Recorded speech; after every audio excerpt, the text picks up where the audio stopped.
This is Neil Ratner Rock Doc here on WDST Radio Woodstock with another episode of This Week in Rock with support from Transcendental and my friend, the amazing dentist and rock star Bruce Milner. Visit Transcendental, his office at 2 Maverick Road on the corner of Maverick Road and Route 375. Singer-songwriter Warren Zevon was born on this day in 1947. Known for his dry wit and acerbic lyrics, Warren died from cancer at the age of 56 in 2003. Zevon worked as a session musician, jingle composer, songwriter, touring musician, musical coordinator, and band leader. However, he struggled to break through with a solo career until Linda Ronstadt performed his music on her 1976 album, Hasten Down the Wind. That began a cult following, culminating in Zevon being inducted into the Rock and Roll Hall of Fame in 2025.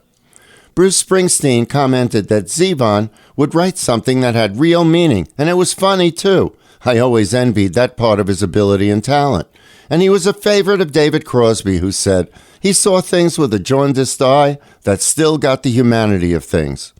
Although Warren was doctor-phobic and seldom consulted one, after a period of suffering with pain and shortness of breath, Zevon was encouraged by his dentist to see a physician and was diagnosed with a terminal form of cancer.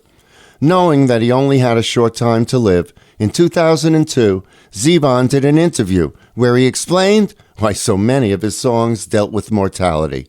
I find myself in a unique position of not being able to complain about my present circumstances, is that I've always been interested in writing about death. You know, Hemingway said all good stories end in death.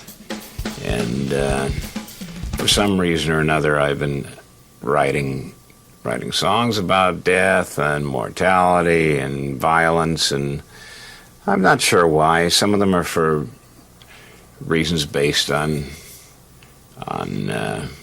my upbringing, I guess, my background. Some of them are based more, truly, they're based on my reading habits. When I was a kid in the 60s, you know, I read Norman Mailer and I read Hunter Thompson, and I read a kind of strain of American writers who tended to be kind of violent. And then during the war and everything, we lived in a culture, and we live in a culture where violence is all around us. And I found myself, I don't know if I chose to, but I found myself writing songs about violent subjects more than romantic subjects. I mean, now and then I like to think I have,